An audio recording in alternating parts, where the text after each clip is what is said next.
health strategy is, and I know this is not the done thing in politics, and it's definitely not the done thing to say in the middle of an election campaign, but when the Conservatives put the first women's health strategy out, we actually welcomed it.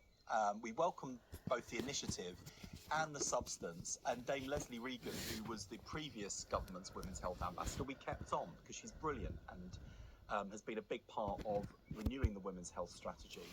I think there's two things. In part, the failure to deliver timely access to care for women can be explained by the generally poor performance we saw in the NHS, which was declining year on year. We started to arrest that decline. Waiting lists are now falling, but, and the BBC's data and report today shows this really clearly, while it is true to say that waiting lists rose for the general population, they rose even faster and higher in women's health care, particularly around the gynae waiting list, for example.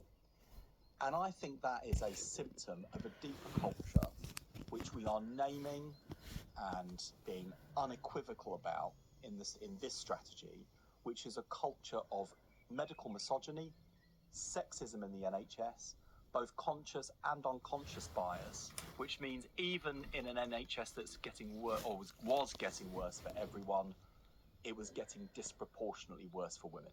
So there's a couple of things there, and I want to get to that medical misogyny, but you know, you've been in charge for 2 years now. Why wait until this point to say it's not fit for purpose?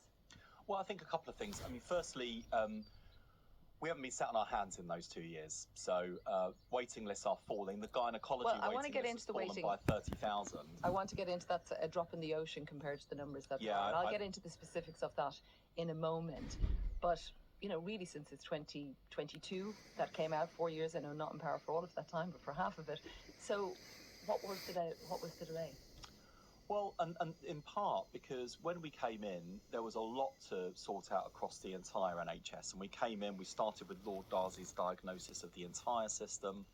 We've been focused on the sort of core priorities of improving waiting lists, ambulance response times, A&E waiting times, access to general practice across the whole population. And I'll be honest, my view when we came in was, we've got the women's health strategy that was done by the previous government. And we got to a point where, as I was meeting groups of women around different issues, from maternity through to gynecology, and getting this general feedback across the board in whichever part of the NHS we were talking about, and whether we were talking about women's health specific issues or general health